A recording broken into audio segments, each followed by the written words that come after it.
Good morning, students.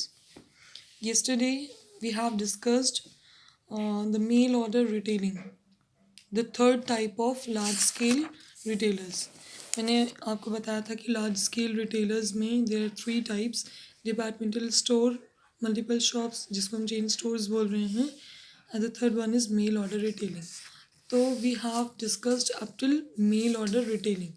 The fourth type of large scale retailers is automatic vending machine.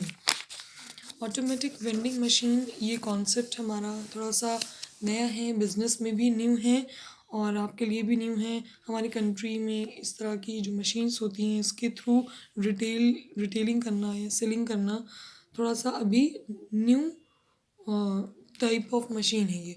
तो generally हमारे country में तो अभी फ़िलहाल यूज़ बहुत कम हो रहा है. Let's see. Automatic vending machine, जैसे कि नाम से आपको पता चल रहा है, ये ऐसी मशीन्स होती हैं जिनसे डायरेक्ट सेलिंग या डायरेक्ट रिटेलिंग, जिसको हम बोले डायरेक्ट रिटेलिंग हमारी होती है.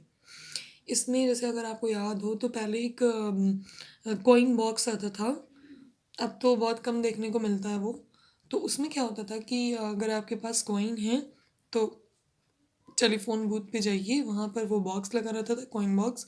उसमें कॉइन डालिए, then you can call to anyone, है ना. तो मतलब कॉइन डालने पे ही वो वर्क करता था और जैसे ही वो बीप करेगा, मीन्स जैसे ही वो एंड होने लगेगा, आपको फिर से उसमें कॉइन डालना है तो आप अपनी फ़ोन कॉल किसी को भी कर सकते हैं.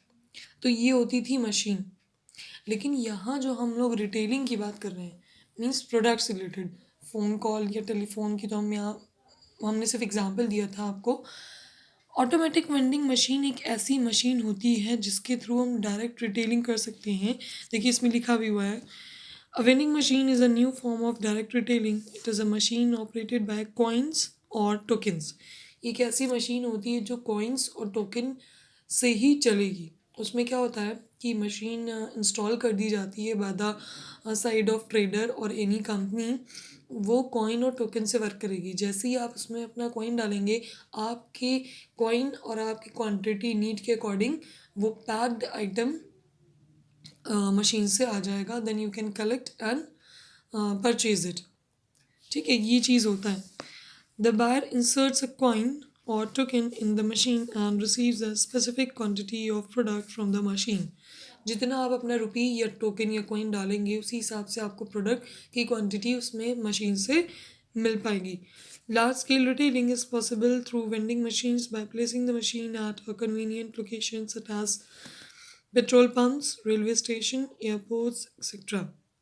कह रहे हैं कि रिटेलिंग को लार्ज मतलब साइज़ इसका और बढ़ाने के लिए, रिटेलिंग को और इंक्रीज़ करने के लिए, सेलिंग और इंक्रीज़ करने के लिए हम क्या करते हैं कि जो ट्रेडर्स या कंपनीज होती हैं वो इस मशीन को ऐसे पब्लिक प्लेस में इंस्टॉल करती हैं जहाँ से लोगों का ज़्यादा से ज़्यादा आना जाना हो. जैसे पेट्रोल पंप, जितनी बार भी जो लोग पेट्रोल पंप जाएंगे पेट्रोल को फिल करवाने, तो उसमें क्या होगा कि नज़र पड़ेगी प्रोडक्ट चाहिए आपको, पैक्ड आइटम.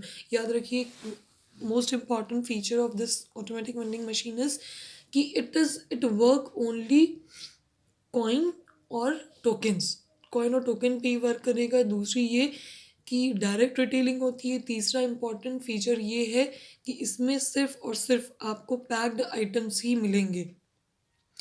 पैक्ड आइटम्स वो भी वो जो डेली यूज़ प्रोडक्ट्स हैं हमारे.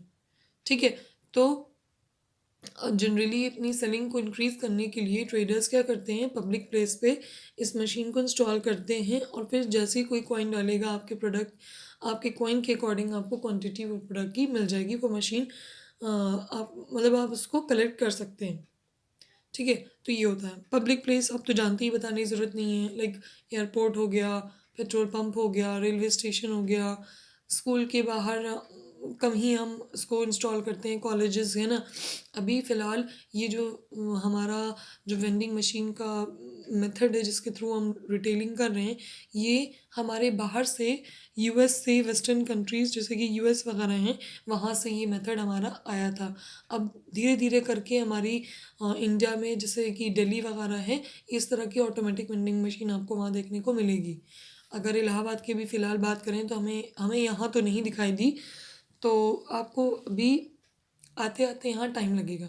अगर आप लोगों को याद हो तो एक मैंने एडवर्टाइजमेंट देखा था फ़ोन पे, इसी तरह की कुछ ऐसी थी, लेकिन वो एडवर्टाइजमेंट था किटकैट का, चॉकलेट का था। उसमें क्या होता है कि एक बार वो बेबी होता है, कॉइन कुछ डालता है, तो उसमें से फ़ौरन एक पूरा बंच निकलने लगता है किटकैट का, चॉकलेट का, लाइन लाइन लाइन लाइन से वो पूरा बंच निकलने लगता है। कुछ उसी टाइप की वेंडिंग मशीन हमारी होती है। ठीक है, तो उम्मीद है अब तक आपको समझ में आ गया होगा। Let's move towards.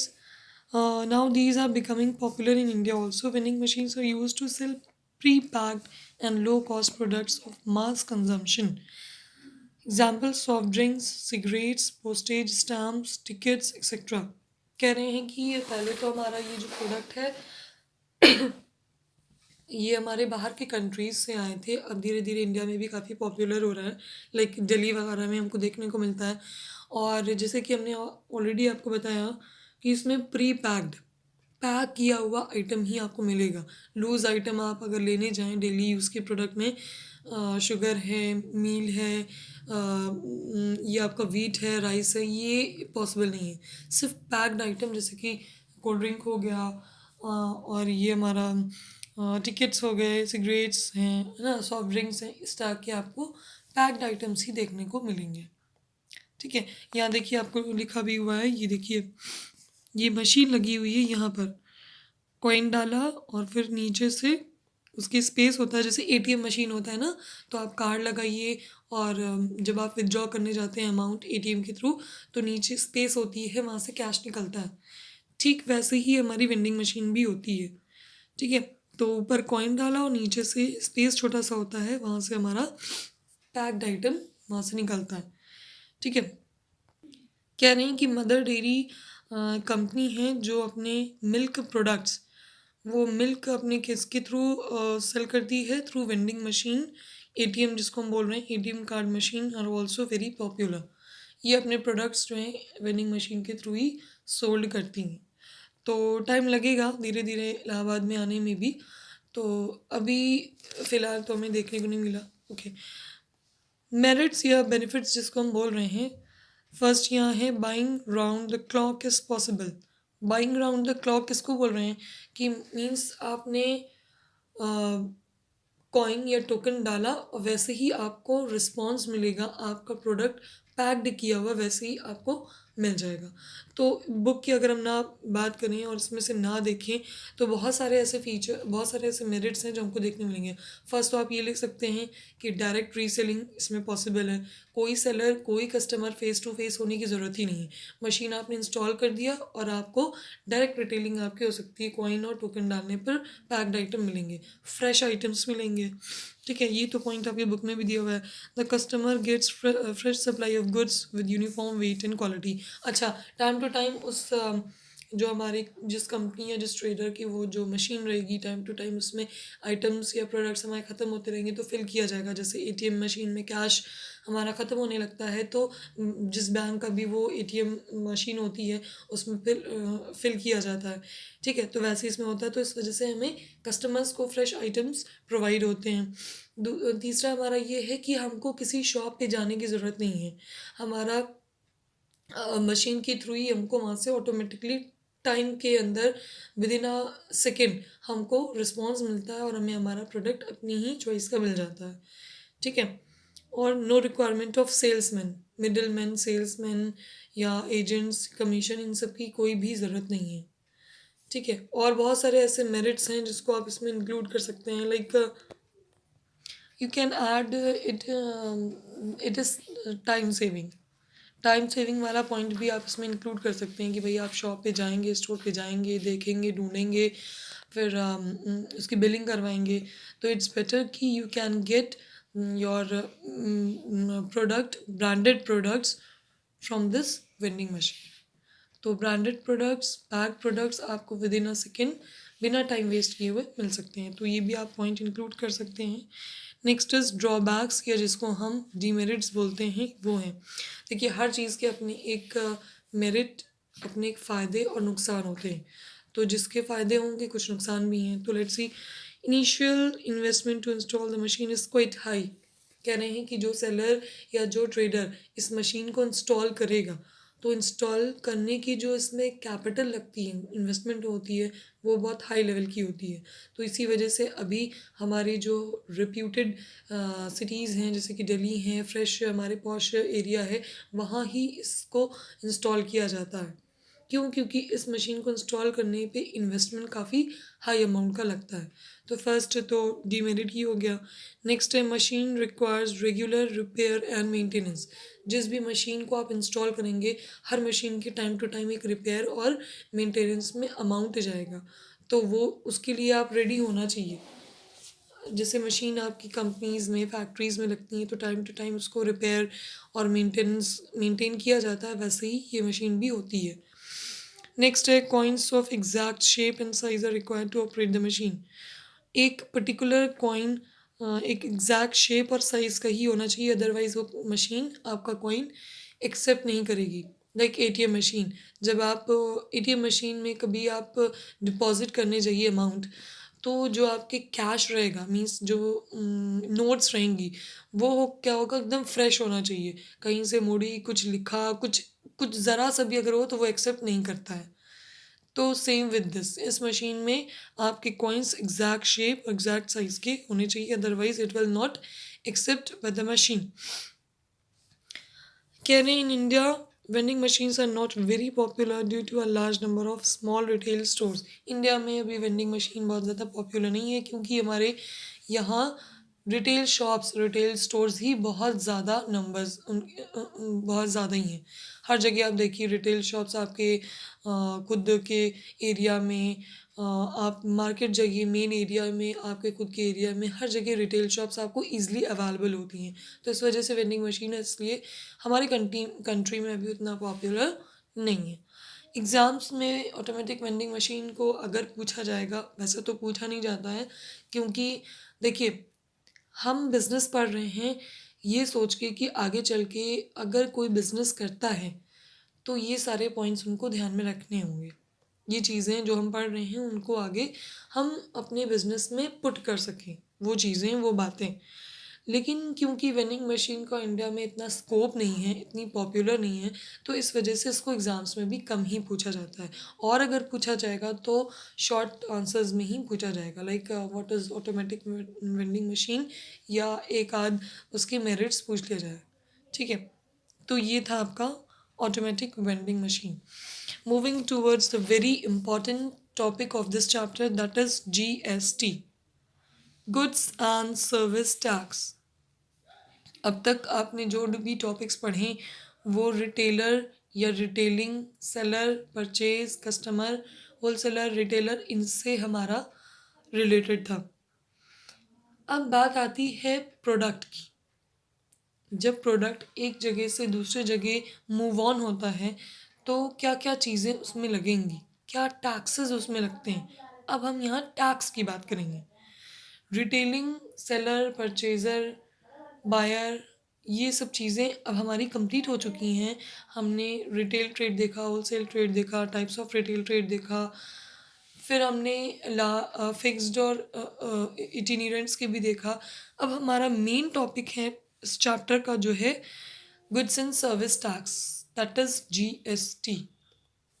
इसको मुझे ज़्यादा आपको बताने की या डिस्कस करने की ज़रूरत नहीं है, क्योंकि कहीं न कहीं ये आपने अपने अकाउंट्स के चैप्टर्स में भी पढ़े होंगे, और अगर नहीं पढ़ा है तो आगे आप पढ़ेंगे।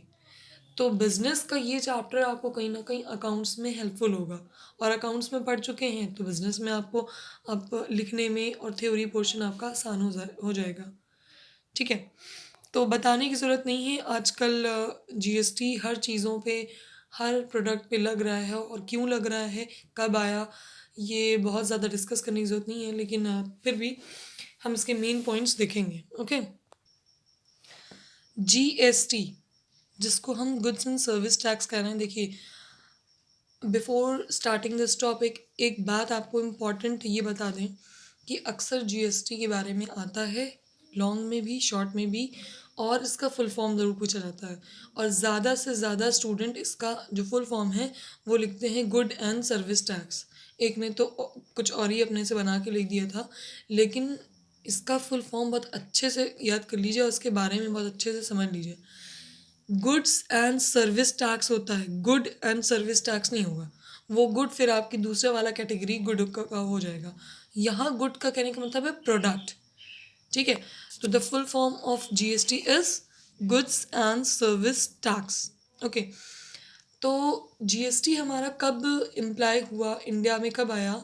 1 जुलाई 2017। ये आप सबको पता है कि जीएसटी हमारा इंट्रोड्यूस कब हुआ इंडिया में? 1 जुलाई 2017।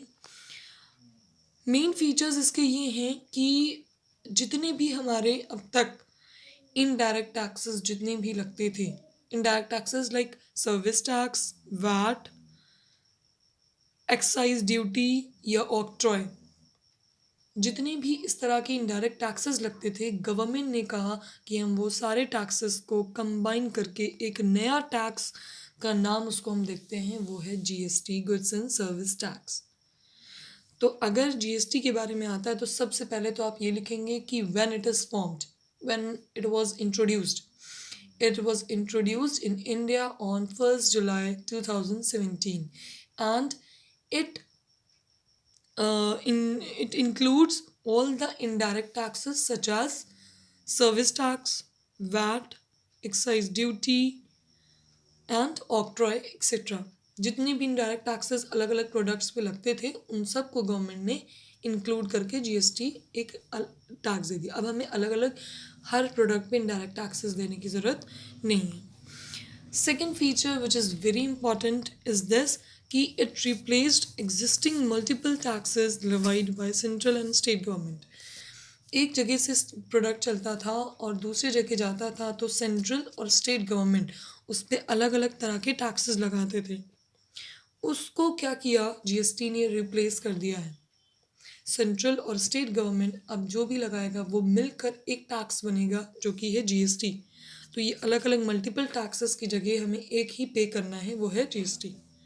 ठीक है, कुछ बातें और भी हैं इसके बारे में।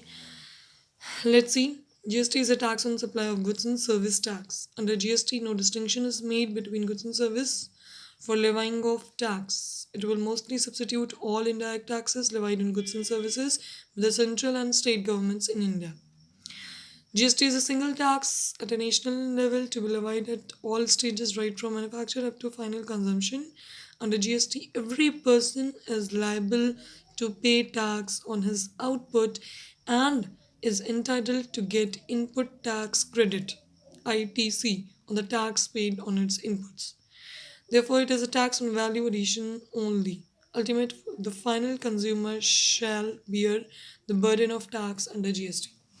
देखिए, मेन इसमें जो हमने पढ़ा वो मेन हमारे 2 पॉइंट इसमें निकल के आए। क्या कि जीएसटी क्या है? जब गुड्स और सर्विस एक जगह से दूसरी जगह हमारा सप्लाई होगा, परचेज होगा, किसी ने खरीदा उस गुड्स को या सर्विसेज को, तो जो एक जगह से दूसरी जगह जब हमारा सप्लाई होगा तो उस पर हमारा जीएसटी लगेगा। दूसरी इंपॉर्टेंट बात इसमें से ये निकल के आई कि ये जो गुड्स एंड सर्विस टैक्स जिसको हम जीएसटी कह रहे हैं उसको लगाता कौन है? सेंट्रल और स्टेट गवर्नमेंट्स।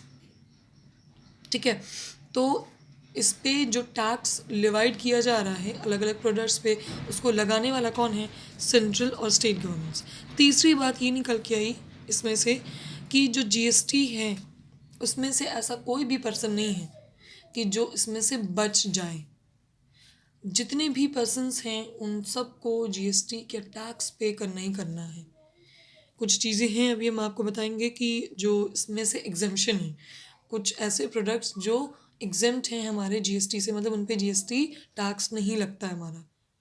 ठीक है, लेकिन जिस पे भी है जीएसटी, जितने भी पर्सन्स हैं उन सबको टैक्स का अमाउंट पे करना ही करना है।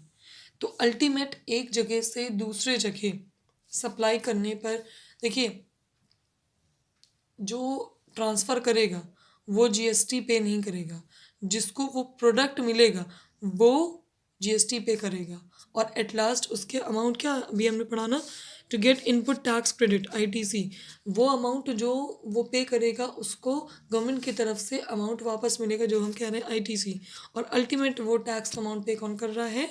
नॉर्मल पब्लिक, यानी हम लोग। तो मान लीजिए एक सेलर है, एक होल सेलर है और रिटेलर है। होलसेलर ने अपना सामान बेचा रिटेलर को, ठीक है, होलसेलर पे नहीं करेगा टैक्स, रिटेलर ने होलसेलर को गवर्नमेंट को टैक्स पे किया, ठीक है। रिटेलर जब वो सामान पब्लिक को देगा, कस्टमर को देगा, तो अब क्या करेगा कस्टमर, वो टैक्स पे करेगा इनडायरेक्टली। वो अमाउंट जो प्रोडक्ट का वो दे रहा है, मान लीजिए एक प्रोडक्ट का अमाउंट है 50 रुपीज़, तो GST, CGST, SGST वो अलग अलग टाइप्स हैं, अभी हम आगे बताएंगे आपको कि क्या होता है, क्यों होता है। तो अल्टीमेट वो 50 रुपये के बाद उसको GST पे करने होंगे, मान लीजिए 5 या 10 रुपीज़ हैं, तो वो बढ़ के हो जाता है 60 रुपीज़। तो रिटेलर ने तो कहीं ना कहीं उसका पैसा वापस ही आ गया ना। जैसे एक रिटेलर है, आप उसके शॉप पे जाइए और एक प्रोडक्ट खरीदिए जो 50 रुपीज़ का है। अब वो कहेगा कि इस पे GST वगैरह सब मिल के भाई 60 रुपीज़ आ रहा है, आपको पे करने होगा, यू हैव टू पे द GST।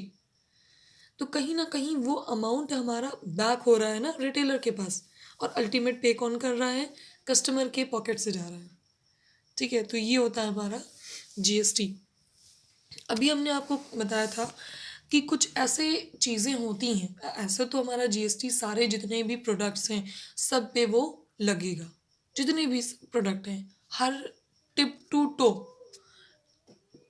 स्टार्टिंग से लेकर एंडिंग पॉइंट तक जितने भी हमारे प्रोडक्ट हैं, इवन रॉ मटेरियल्स, उसमें भी हमारे GST लगेंगे।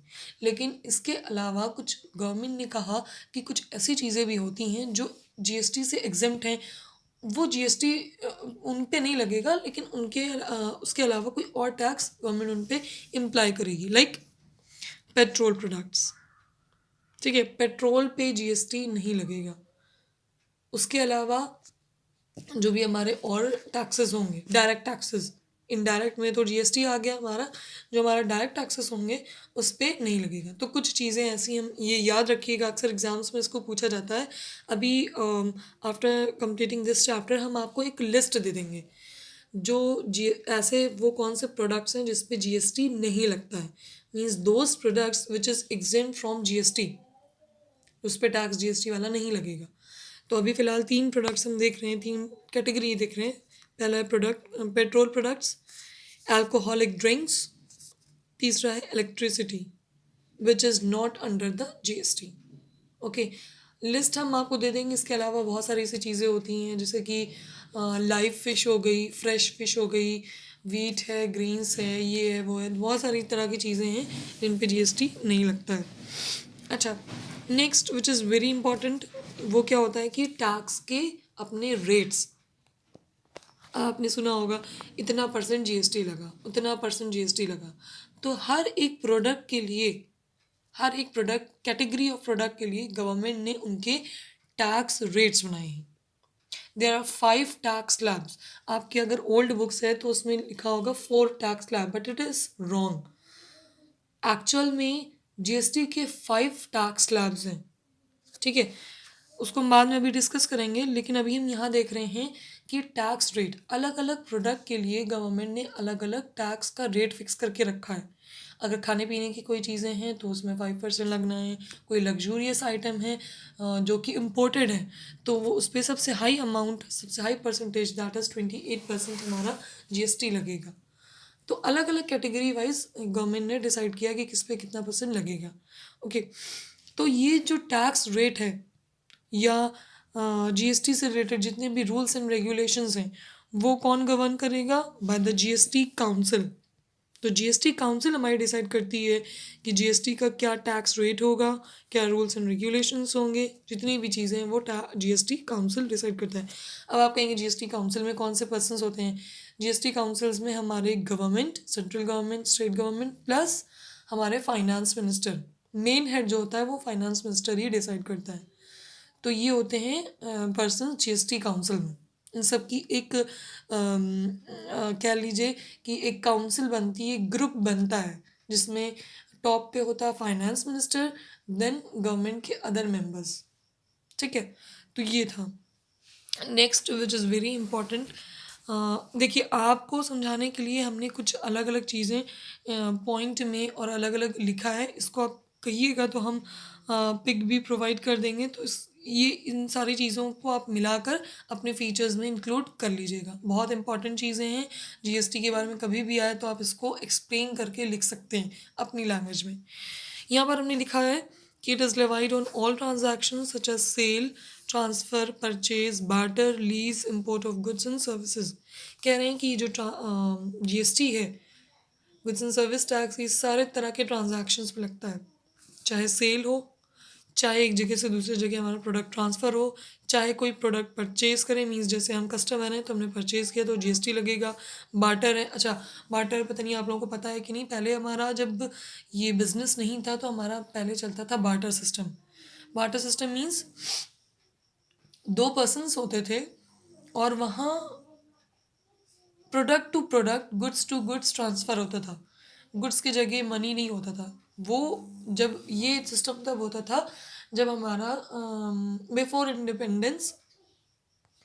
तो ये बार्टर क्या था कि पहले क्या होता था जब मनी का इंट्रोडक्शन नहीं हुआ, मनी जब हमारा इंट्रोड्यूस नहीं हुआ था, मीन्स बिफोर इंडिपेंडेंस, तो क्या होता था उस टाइम पीरियड पे मनी नहीं था तो लोगों को ज़रूरत पड़ती थी। जैसे मान लीजिए हम हैं, हम वीट प्रोड्यूस कर रहे हैं, हम वीट का एग्रीकल्चर फार्मिंग कर रहे हैं, और दूसरी मेरी फ्रेंड है वो राइस का की फार्मिंग कर रही है।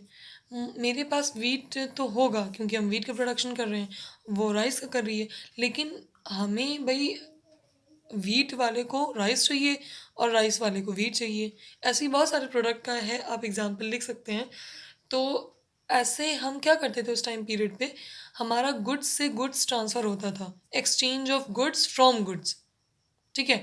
तो अगर वीट वाले को राइस की ज़रूरत है, राइस की वीट को ज़रूरत है, तो हमारा क्या चलता था, वेट चलता था। मान लीजिए 1 kg हमको चाहिए और राइस, और 1 kg उनको वीट चाहिए, तो वेट होता था और हम अपना 1 kg वीट उनको देंगे और वो 1 kg राइस अपना हमको देंगे, क्योंकि मनी उस टाइम पीरियड पे नहीं होता था। उस सिस्टम को हम कहते थे बार्टर सिस्टम। तो उस पे भी हमारा जीएसटी लगेगा। Lease, import of goods and services, बाहर के जो भी हमारे गुड्स एंड सर्विस, अगर आप इम्पोर्टेड गुड्स को परचेज़ करते हैं या सोल्ड करते हैं, मीन्स एक्सपोर्ट करते हैं, तो भी हमारा जीएसटी लगेगा। तो ये सारे ऐसी चीज़ें हैं, इसको आप ज़रूर लिख लीजिएगा। इन शॉर्ट ये सारी चीज़ों को इंक्लूड कर रहा है। तो अब तक की जितनी भी चीज़ें हमने बताई, देखिए ये जो है हमारा टाइप या जो फीचर्स हमारे बुक में दिए हैं उनको हम अगले टर्न पे डिस्कस करेंगे। और जो हमने टैक्स स्लैब बताया, 5 टैक्स स्लैब, उसको भी डिस्कस करेंगे। And the type of GST, there are 3 types of GST, CGST, SGST and IGST. क्या होता है, क्यों होता है, क्या है इसका मीनिंग या क्या फुल फॉर्म है, वो सब हम अब नेक्स्ट टर्न पे या नेक्स्ट क्लास में, नेक्स्ट लेक्चर में इसको डिस्कस करेंगे। ओके, अब यहाँ तक जिसको भी जीएसटी में या जीएसटी से जो भी रिलेटेड हमने बातें बताई, किसी को कोई प्रॉब्लम हो तो वो हमसे पूछ सकता है। Second which is very important thing कि specially this announcement is for class 11C2 students. Your response is very low and your attendance of attending class is very low. I'm very disappointed that you all students are only come and give your attendance but not attend your class. Even 4 to 5 students, there are only five to six students who are responding regularly in each and every classes, but rest of the students are given only their attendance and go, or they are mainly they are slept. तो इस तरह की चीज़ें ना करिए, avoid it.